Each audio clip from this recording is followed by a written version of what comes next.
Meetup, and we have our Dr. Daya Attapattu. So he's currently working at WSO2, and also he completed his Ph.D. from Indiana University, Bloomington in 1991, and also he's lecturing at University of Moreover. So again, thank you all for coming. As you said, my name is Daya Attapattu. Let me tell you a little bit about me. Long time ago, before most of you are born, I was at Morocco. I studied at Morocco. I did electronic and telecommunication engineering there. At the time, there was no computer science. There were very few computers around. Today, there are, I think, about 5 computers in Sri Lanka. We didn't have calculators. We used what's called slide rule. Calculators were not there. Calculators, as you know, are computers. So I applied. I was interested in computers very much. So what I did was I did this course from IEEE England, which they said is equivalent to a first year degree in computer science. So I completed the course, so sort of online, not online, made course. And then I thought I know enough, and I applied for graduate studies in US. So Indiana took a gamble on me. I didn't have any computer science background. They said, okay, we will get you for a master's program, but once you come here, we will interview you, and you will have to do some undergraduate courses to cover the deficiencies. So fine, I went. So this professor sat with me, and he said, he was asking me questions, have you done this, have you done this? So one of the questions he asked was, have you done garbage collection? Now I did that course, I never came across the term garbage collection. So only garbage collection I knew was this. So I'm now sharp looking at the guy, and I'm thinking, is this guy kidding, or is this a time for me to laugh, or is this a serious question? Then finally I decided to take this serious, and I said no. He said, okay, we have to take C341. So that was my first time I heard the word garbage collection, and today I'm going to talk about it. So let's look at a little bit why we should learn garbage collection.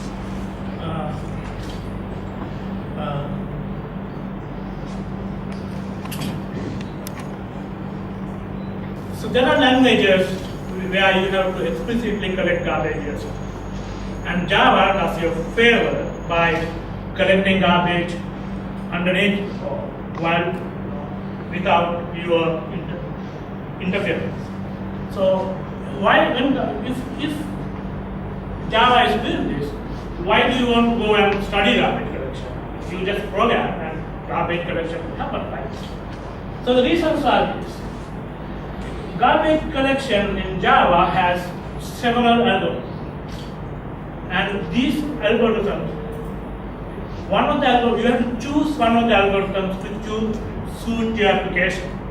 Now, what JVM does is, it selects one it thinks is good for. It's almost always select what's called parallel collector, but sometimes if you work on a big machine, JVM, depending on JVM, it takes, okay, this guy is working on a big machine, so maybe a big program, so I'll set the parameters. So it's just doing a trial and error thing, and once it's started, it can't change. You know, even if you run a small program, big program, it can't change. So you have, if you are really doing this, you have to decide what garbage collector you have to use, and to decide that you have to know about that. You have to know how various algorithms, garbage collection algorithms work. The second reason is performance debug. And if your program is running slow, one of the things you should look at is the garbage collection. And I'll show you later on how to look at those, just at a higher level. But when you look at it, it will not make any sense unless you have an understanding how garbage collection generally works. So you have to know garbage collection here. Then the third reason is you can't be a serious and expert Java programmer without knowing that. Even though it's happening underneath you, how efficient your program will run would depend on garbage collection, and there are certain principles that you have to adhere to. If you just write bad code means code which is not garbage collector friendly, and that will show up in performance. So that's why we're trying to learn garbage collection.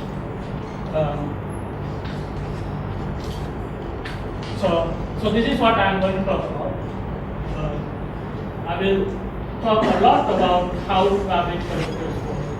About more than half the talk will be try to describe you, because if you are to do anything on garbage collection, performance tuning, selecting a collector, anything, you have to know how to collect it. And then I will tell you a little bit about it's not. I think we are not in the right level to go to the details on how to monitor and tune garbage collection, but I'll give you pointers and how to go about looking at your garbage collector, how well your program runs, how to change it, and how to see it. Then finally, I'll talk a little bit about how to write garbage collector friendly code, meaning what are the pitfalls that you should avoid when you are programming in Java, and so on. Okay, let's go back to the dynamic memory allocation. So there is this programming language called Fortran. I don't know how many of you have heard of it.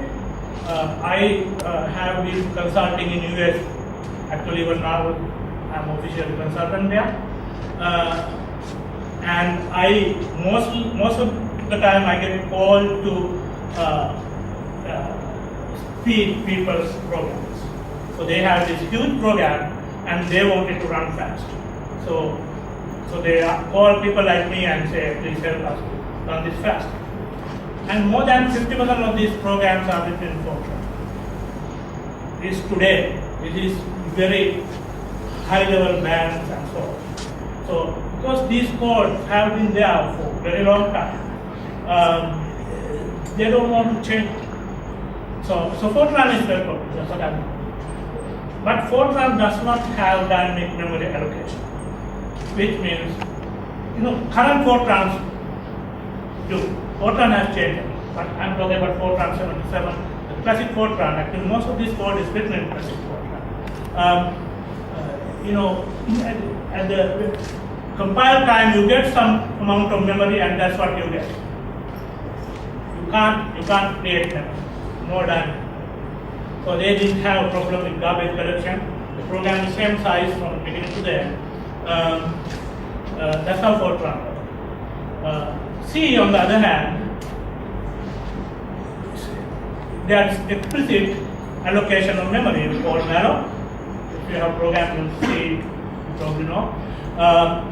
And you call free to free.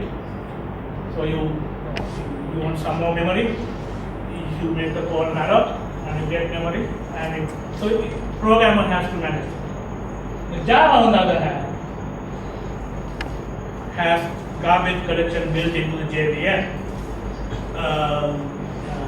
So Java programmer does not have to worry about how memory is allocated, how memory is free.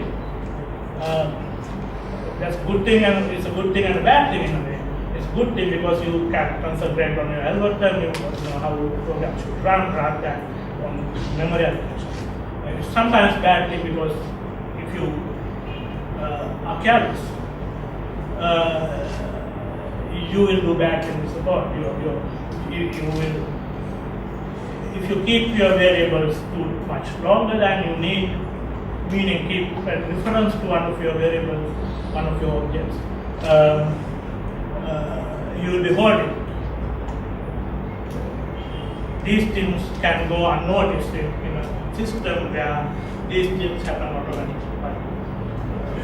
But I think overall, it's a good thing that Java is doing garbage collection. Java garbage collectors have been very well tuned, even if you take defaults. For most of the applications, they work very well. And you don't have to worry. Even in C, there is a problem of people forgetting to free stuff. Java that doesn't happen. Only thing is you might hold a reference or you might declare something on a score bigger than you need, and it will be unnecessary. So I'm going to talk a little bit about mark and sweep. Mark and sweep. So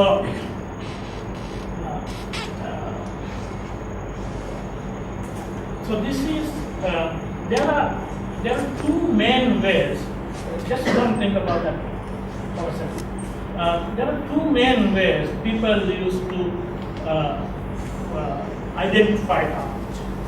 One is called reference count, which almost nobody does today. So I'm not going to. The other one is mark and sweep, which Java does.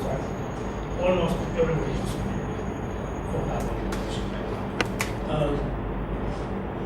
So what you do is you have certain objects which will be there for the lifetime of the program, or not necessarily lifetime, which will be there almost permanently during your function. So the permanent one during the program might be static objects and so on, and there will be stack variables also, which is stack of your function, and your stack variables will be pointing to various objects that you create in your function. So those are called root set. So root set changes, as I said, when you get out of the function, your stack changes. You are familiar with stack and so on.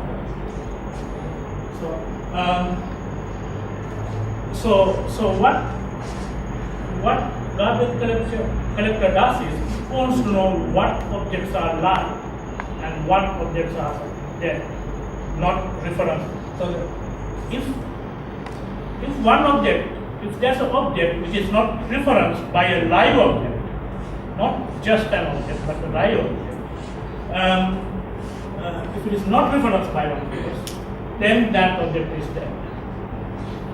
So what you do is you start from the root set, and then you traverse through the objects that you can go to through references. So this is sort of transitive closure.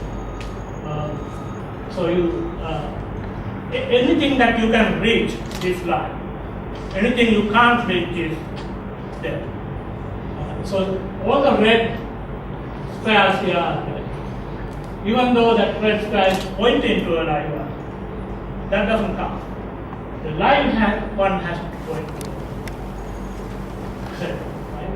And even though these are pointing to each other, those are not live. Because it has no connection with the root set, transitive. So this is the this is the basic principle of how to find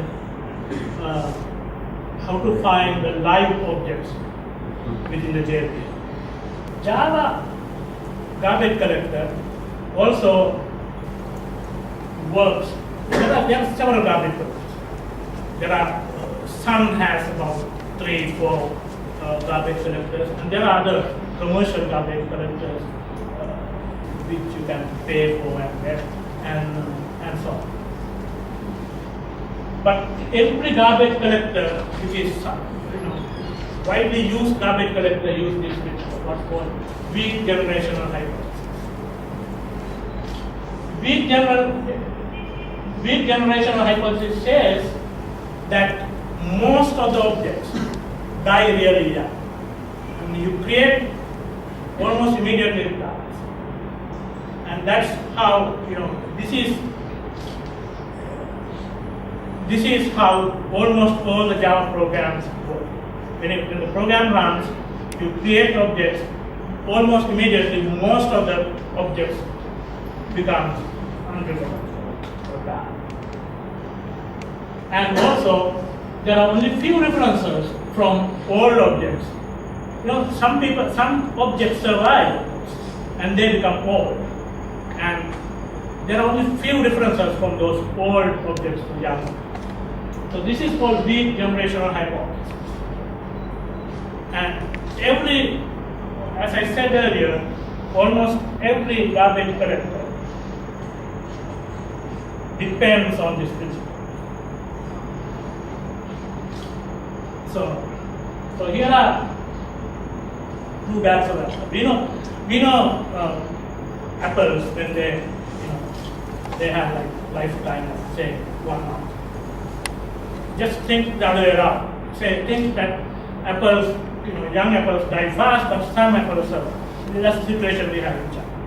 So the point I was trying to make here was that if only very few survive, what if you put all the apples into one basket?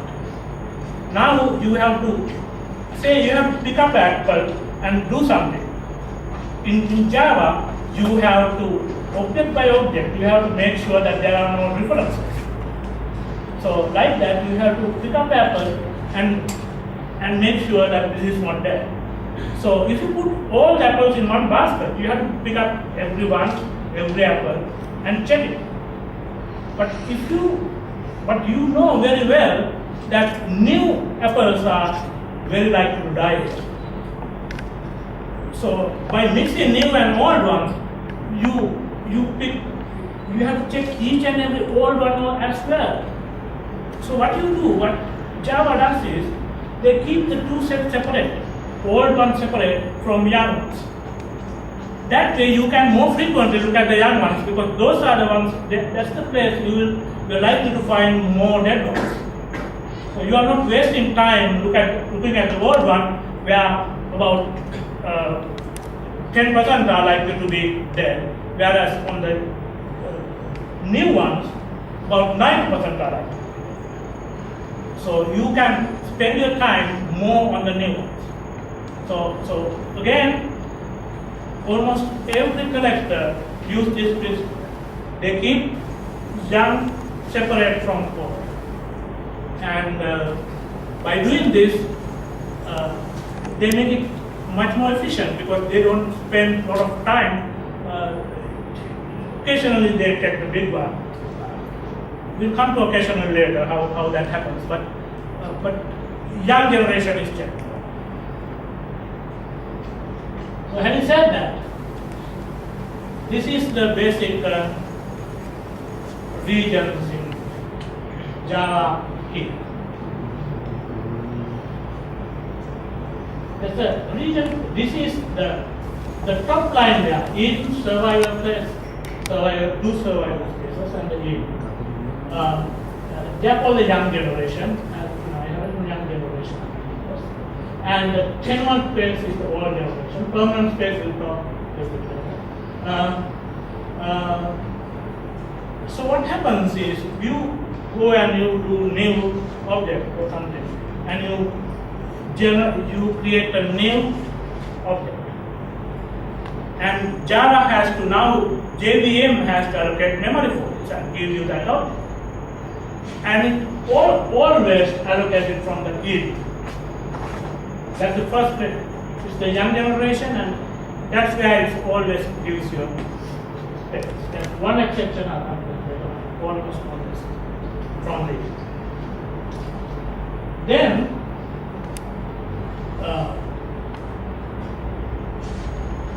after a while, id of course gets full, because it's always reaching that and allocating memory of that. So, when id is come to a certain percentage, like 80%, now it knows that this is getting full. So it does what's called a minor garbage collection, meaning it's collecting only the young generation. What it does is it looks at each object and see whether it's live. If it is live, it puts that in one of the survival spaces. And if it is dead, it of course removes it.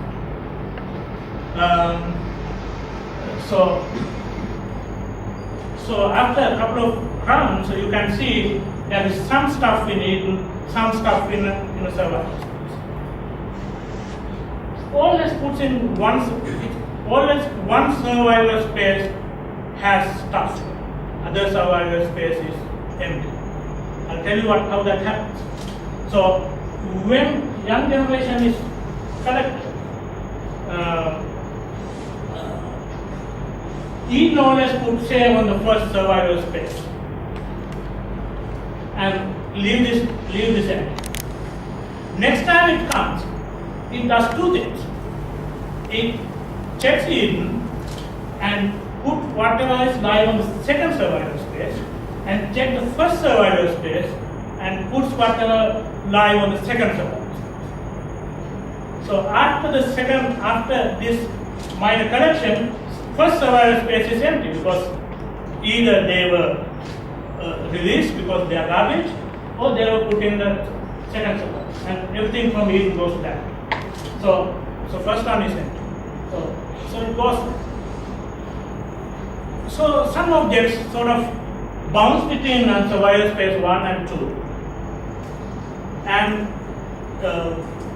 JVM decides, garbage collector decides that this guy is living long, so I better promote him, and that promotion happens with 10 words. So remember the travel list. Travel is from id to survival space to 10 space. So if you look at the usual, there are ways to monitor. You'll see one of those later on. If you look at Java garbage collection, you will see a lot of minor collections, like 10 of those, and then gradually 10-word space gradually rises. Because remember, about 90% die and about 10% survive, and they eventually bounce between survival spaces and then they are promoted here. So 10-word space gets full. So once the 10-word space is full or close to full, you do what's called measure or full garbage collection. When you do full garbage collection, you always do the minor collection together. Do some garbage collectors. What they do is they promote everything in survival space, whether they are scared, old enough or young enough, to the 10-word space just before the full garbage collection. So there's nothing on the young generation. When you move everything into 10-word space, survive so far. Even if it was directly from it, you just survive one garbage collection. But and then it will be 10. 10-word space is about, in the young generation is about 1/10 of the whole thing. So this young generation is much smaller space. 10-word space is much bigger, and the problem is collecting 10-word space takes much longer time because of this. So all these hypotheses that we separated things to avoid this doing heavy time-taking garbage. So eventually there's a 10-word space garbage which is called full garbage. So you will see in a usual setup, you do like 10 minor collections and then one full collection. And one full collection is the usual algorithm that that default algorithm, which is a parallel garbage collector, will take somewhat of a long time. So remember, the principle here is keeping the young objects separately from the old ones, and then collecting the young generation more, which takes a very good time. You will not program will not even notice the time. So eventually, when the 10-word space is full, then you go to 10-word space and do one collection. And one of the challenges is to keep this pause low, because especially depending on your application. So I'll tell you about the permanent space. So I told you about the young generation and the old generation. There was another memory space which is called permanent generation. That permanent generation is where JVM keeps its meta information, meaning classes, description of classes inside that. So those are not directly related to the program as well. What happens is permanent space can get full too. When that happens, you garbage collect. Actually, full garbage collection can be triggered either by getting the 10-word space, one you saw in the middle, get full, or by the permanent space getting. So we talk about the generation hypothesis, we talk about this. So this is where we were. So the permanent space down there in green is the one which has information about classes and so on. And so as I said, either 10-word space getting full or permanent space getting full can trigger a full garbage collection, which we are trying to avoid, and which is the most expensive thing in garbage collection. So let's go to the next one. This is how I already told you this, so I'm not going to go into too much details. So that's what it means, and then you can see everything is going to one survivor space, the upper one there, from the id. And once you have done that, id will be, so after a young generation garbage collection, id will be empty, because whatever is live will be put in a survivor space, whatever is dead is removed. So nothing in there, and only one survivor space has some stuff in it. So the next one. So here I'm trying to demonstrate one more thing that it has to do with the 10-word space. Now, on the young space, there are these 3 regions in survivor space 1, survivor space 2. So, but on the 10-word space, there is only one big region. And also survivor space is really big. Sorry, not survivor, 10-word space is really big. So it has to do 2 things. One is it has to remove the dead objects, and it has to compact. So unless it compacts, when you ask to allocate a large object, it won't find, because all the memory is fragmented, it won't be able to find the space. So every time you do a full garbage collection, which means you are collecting the 10-word space, one thing you do is you copy objects and copy to one end, or the live objects, removing the old objects. This is one of the reasons it's very expensive. So this slide demonstrates that not only you take off those red stuff, leaving this green stuff, you have to compare this.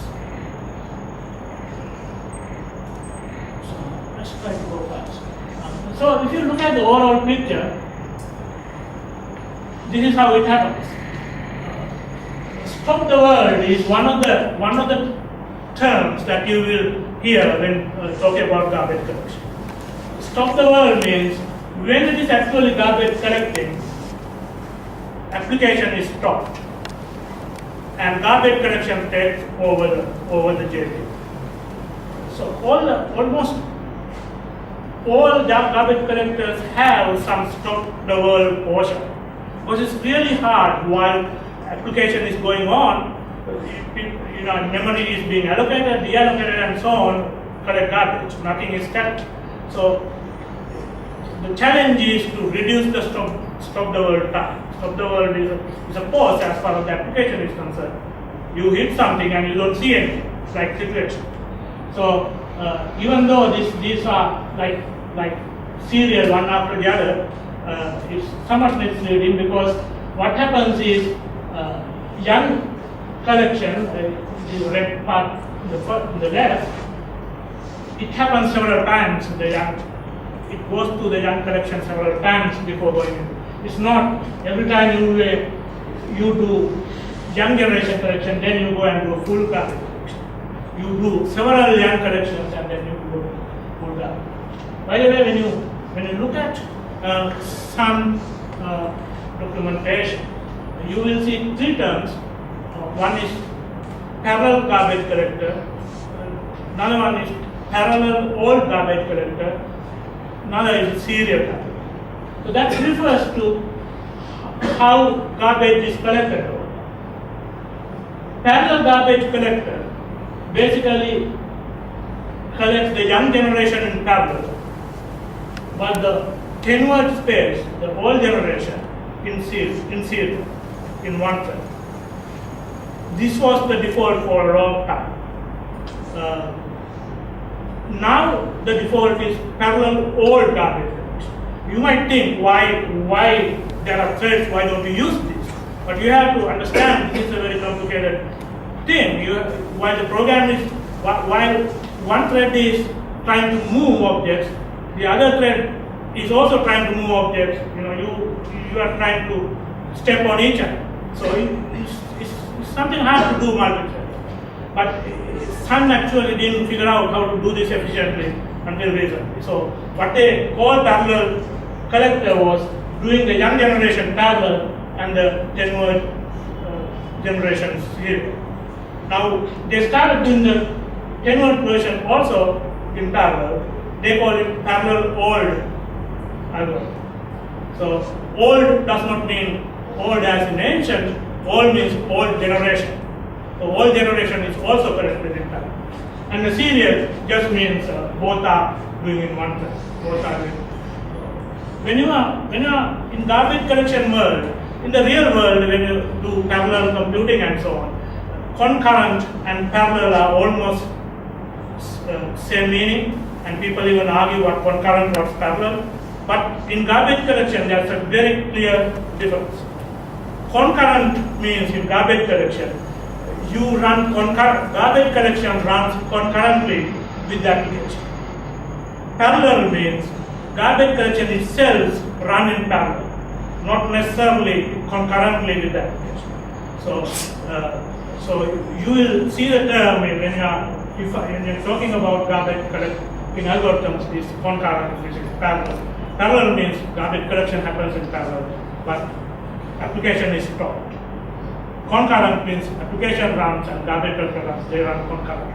So there is that. So the earlier garbage collector I showed you has this big problem of having a big pause when you collect a tenured space. Full garbage collection sometimes becomes too big for some applications, especially if you want to be interactive, something like that. You can't tolerate big pauses. you don't mind sometimes even running programs a bit slower, but no big process. So situations like this, they came up with another algorithm called concurrent mark sweep. So concurrent mark sweep is as I said, I told you earlier, concurrent means running together, running concurrently with the application. So it's trying to do as much as possible running concurrently, but you can't, in technical terms, most people call this mostly concurrent because sometimes you have to do the stop the world things, but those things mostly concurrent. So basically what concurrent mark sweep algorithm does is it marks the roots, meaning I told you about the roots of garbage collection. So from roots to the first generation of connections, it does that on stop the world because you can exit the function and the root can change. So that is done stop the world, and then it goes on marking while the program is running. So that part is done concurrent. That's the part which takes most of the time. So it goes on marking and it comes to the end. Now what has happened is there are some new objects being created while you are running because you just passed it after that somebody created an object, somebody in program created one. So to catch that, what is that is not just another stop the world and go through fast. Actually, what it is actually doing is it has what's called marking card. If anything is being created, while it's created means, remember this is the tenured space, so it has to come from the survivor space. When everything is marked while you are doing concurrent sweeping, every reference is marked, and that card is used to check whether new objects are there. And so let's stop the world, go through the card, and mark the new ones. Now we have done the marking. Then you do what's called sweep. Sweep is just removing the objects which are there. Sweep is again done concurrent. So this is mostly running concurrent. Why are we running concurrent? Because we want to avoid that pause. Remember, we are not reducing necessarily overall overhead of garbage collection. So this is again what I said pictorially. The initial mark is using one thread. Then it does a concurrent mark. Then it does the stop the world, and in parallel it catches up and then does the concurrent sweep. So here are the pros and cons of CMS. Concurrent mark sweep is CMS. So I put the pros in green and cons in red. So only advantage is it reduces the pause. That huge pause when you are collecting the tenured space is almost gone. And the cons are it does not collect all the garbage. When it doing marking, if new objects became garbage, it just ignores that. It only wants to know whether you will pay me. It just ignores because they can be collected next time. Leaves the so this concurrent CMS does not compact like other algorithms. So just the things disappear from here and there. So your heap is now fragmented, which means if somebody asks for a huge object, even though you have space cumulatively, you might not be able to allocate continuous. Then there is something called CMS failure. CMS failures can happen for two reasons. Main reason is, remember when you do parallel collection, collection is initiated by how full the 10 word space. 10 word was say 80% full. Now the JVM decides, okay, this is getting full, I have to do a garbage collection and it does that. In the concurrent case, what you do is when it's 50% full, JVM thinks, okay, maybe I should start now. So, because this is taking a long time while the application is running and you don't get all the threads, and the process itself takes longer time than, so it's sort of a race between this. So what happens if the space gets full, but concurrent collection is not yet done, then it has to stop there. So now it stops the application and it has to start from the beginning, believe it or not, because it can't continue on its own.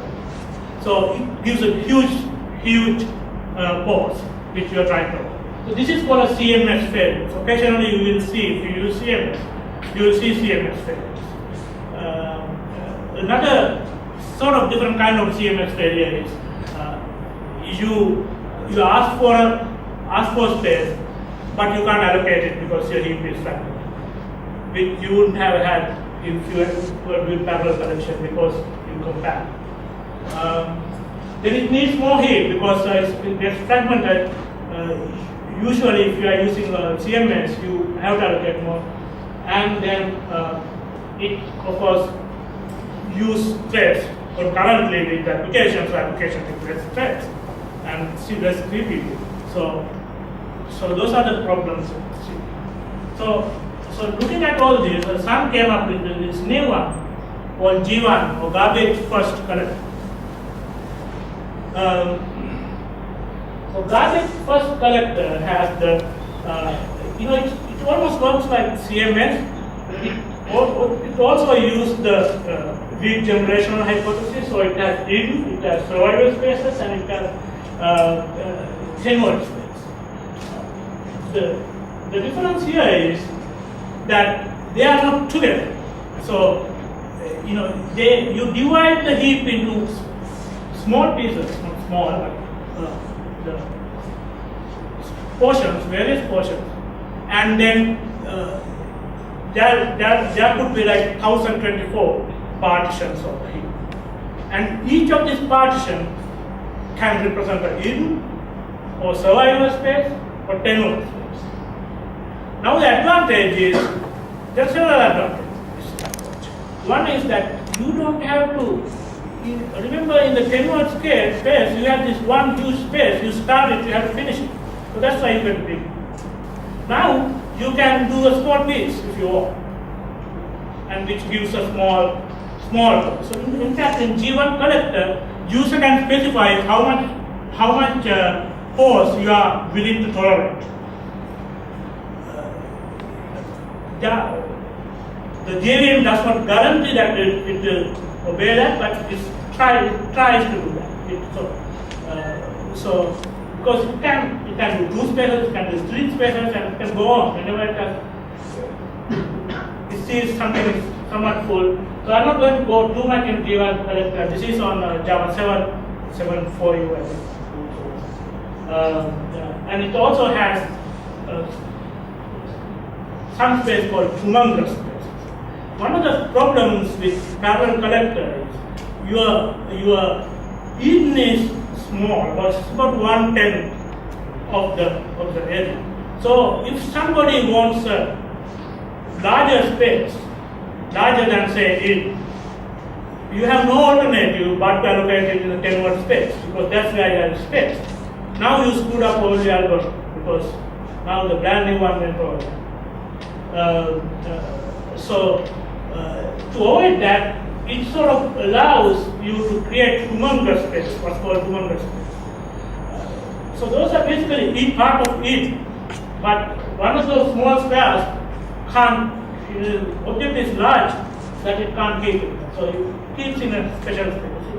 It's flexible, so it can. And then those are treated as young generation as well. Let's go to the next one. So now that part is over. Now I'm going to go quickly. I think I have 5 minutes, but to garbage collection tuning, GC tuning. So there is, you might have seen this verbose flag. Actually, I use the flag on top there, X log C colon GC log. So this is what this will do is, rather than printing on the terminal, it will go to that log file, all the information about garbage collection. So while the program is, when we are starting the JVM, you use these options, and all the garbage collection information will go into a log file, so that you can see later on what happened. If your program is running slow, if you want to tune garbage collection, this is one of the things you do. And so the other two basically says print details and print the timestamp. So actually I printed two lines that will print. These were one straight line, I just broke it up to fit on the side, and also so that I can explain a little bit.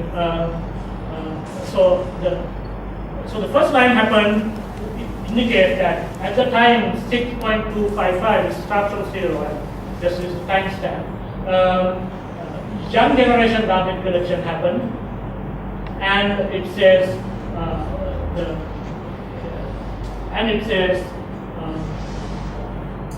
before the collection it's 1325, that was the amount, and after the collection it gets to that. And the last number 27 something is the total amount allocated for the which is cost. And the second one shows what happened to the 10 word space. Actually, in this case, I think 10 word space has increased because some stuff is put in from the young generation, we have some have to promote. Then the second line says there's full garbage collection happened, and that's what happened to the young generation. The young generation had so much and went to 0. Probably this JVM does the young collection and promotes everything before doing the 10 word space, full collection. So it went to 0, and the all generation changes. So you will get a huge file with a lot of lines. You can carefully look at this, but there are tools. You can use tools to graphically look at it and see how much poses I have, where did I get poses, things like that.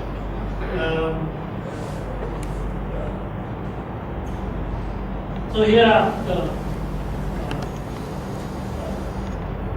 okay, now I am going to a slightly different subject, same subject, but so getting that log and monitoring log is one way of doing it. Another way of doing that is while the program is running, you monitor what's happening. So there are tools you can connect with the JVM and you look at actually what's going on. That's what I wanted to demo.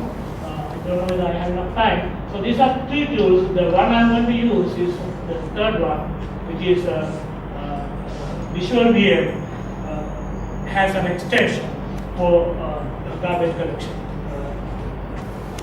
So basically I'm running server used in this server. This server needs, we are feeding some data into it and we are receiving on the other end. And then we are connecting it into the Visual VM. And see, we are connecting the server into the Visual VM. Then we will see actually how the garbage collection happens. And this is one of the ways. This is one of the ways you can put a small delay because it takes about 30 seconds to start the server. So here is survivor spaces, 2 survivor spaces down there, and it gets full virtually, and then that's a garbage collection. And the one in the green is the 10 word space. So 10 word space getting increased, and there are some stuff going in the survivor space. And again, so as you can see, it will go on on the heap, and several garbage collections on the young generation will happen before this doesn't get full, this goes slowly, this doesn't get full, and this takes very little time. If you get the garbage collection log like I showed earlier, you will see that young generation collection is very fast, almost no time. But full generation collection can take sometimes a second, which is huge. And several seconds. Depending on, one thing you have to remember is, you think that if you want to collect garbage efficiently, you increase the heap size. That's somewhat of a wrong strategy, because when you increase the heap, your tenure space becomes large. And it will delay garbage collection, but if your program is a long running one, what will happen is your force will be much bigger, because it has to collect large amount. So it has to be tuned to the correct amount, not larger than you want, not smaller than you want, to the right amount. I'll stop this here because quickly okay, some important parameters in garbage collection terms. So your program is running slow or something, and you are the guy who is going to debug this. So what are the parameters that you look at? These are some of them. What is the garbage collector in use? Remember, there is CMS, there is parallel, there is serial, there is G1. So what is the garbage collector in use here? And size of the Java heap. Is the size of the Java heap suitable for this application? Is that giving you trouble? Then size of the young and old generation. Remember, all these can be adjusted in especially Sun, JVM, using options. And what's the duration of the minor garbage collection? What's the duration of the major garbage collection? And how frequently minor happens, how frequently. And then, last, you have to check whether the permanent space is triggering full garbage collections. If permanent space is triggering full garbage collections, that's not good. Then you have to either increase the permanent space and look at your program, mostly look at your program locally. So there are three things that you are trying to minimize or optimize. One is the post time, obviously. The other is the throughput. The other is the footprint. Footprint is how much memory, how much JVM heap you allocate to this. You can't obviously do all three together. You can't, usually, if you try to reduce post time, your throughput will be less. Like if you can use CMS will reduce your post time, but your throughput will be less. CMS will take more threads, more CPU time. It will be generally slower overall. So you, depending on the application, you have to decide what to do. Then DC friendly code. So this is my last slide, I think. So if you are trying to code in Java, these are the things you should be a little bit worry about when you are thinking about garbage collection efficiency. So garbage collectors always like small objects and short-lived objects. So don't try to keep one object and try to stuff it with other stuff and then reuse it and so on stuff and so on. That's the bad approach for Java. That might be a good approach for C, but bad approach for C. So object pooling, that's what is usually bad, which is a good thing in C. What you do is you map stuff and keep on reusing. But usually don't try to do that in Java unless you really know what you're doing. It's much better you allocate when you want and you release it, you dereference it when you don't want. Java will operate very efficiently that way because that is a big generational hypothesis. You're breaking that if you are trying to pool the objects and use those. Then large objects are obviously expensive. Try to avoid those. Try to break into smaller objects whenever you can. Large objects are bad for the garbage collector. Remember, one of the bad things is you run out of space in the Eden and you allocate directly on the Kenmore space, which completely confuses the screws of the algorithm and then back. So, and people try to null the references. Don't do that. Usually it doesn't help. Then finalize the Java code. Finalize, unless you really want it. Finalize is very bad for Java garbage collection. Finalize is something that runs at the garbage collection time. It's not guaranteed to run, so you can't depend on that. And it will delay garbage collection by one garbage collection cycle, because finalize itself and create object. So it just run it and leave it alone. Next time around it collects the object. So anyway, it's not guaranteed to run, so you shouldn't be depending on it. Then avoid calling system GC. A lot of people call system GC thinking it's a good thing. If I had time, I would have shown, if I call system GC on that thing, your algorithm completely get confused. And system GC, of course, does not necessarily create a garbage collection. It's an advice to the JVM. Still, if you force a garbage collection, that's usually bad, unless you really know what you're doing. Then avoid memory leaks. Like, don't allocate global or higher level objects if you only use it in the lower level within a function or something. So confine to the minimum scope, the smaller scope that you can. Then remember that instances of inner classes have a reference to the outer class. So there is a reference. So so be careful when you use it. So I'm sorry. Some technical problems. I had to go fast, but that's all I have to say. If there are any questions, I appreciate you coming over. Not just traffic problems and so on. I'm not sure whether you'll be able to go home or I'll be able to go home. But it's great you're coming. So if you have any questions, quick questions, I think we have to wind up to 5 minutes. So basically, let's say there's a performance issue in the application, it's slow, and if somehow we might get that issue, then you see that memory is high. So we can increase the heap space, right? So XMX, like you can, but that might be the wrong thing to do.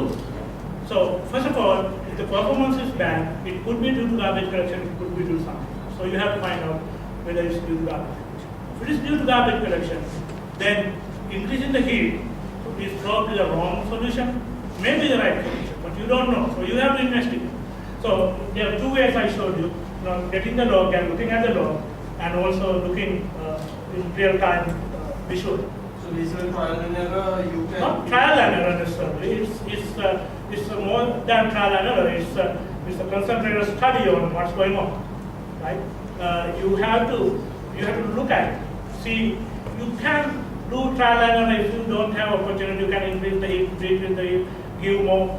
One of the problems recently in WSO2, customers running very slow, and people finally fix it by increasing the percentage of heat. So probably this program had huge objects. It wasn't fitting in the heat. So it was allocating off the permanent. So once you increase the percentage of heat, program started running faster. So, but you have to, there are so many things you can do. And if you look at Java Sun documentation, there are at least 25 different options to control all the sizes and things like that. And you have to figure out what to use. You can do it by trial and error. If you are an experienced person, you might be right. But it might be faster if you investigate. If you use one of the tools and investigate. One thing is that if you're like straight line programs, which is really big, and that might be one of the situations. But in general, none of these the things I said are not bad all the time. They are usually bad. Usually people overdo this. And people think system GC is a good thing. I mean, they say, okay, I don't need this object anymore. Now a difference is gone. Now I want that to go away, so I call system GC. Occasionally that's the right thing to do. But more often it's the wrong thing. So add little more to that, so you may need these not to do the most, but the reason is compile it as optimization.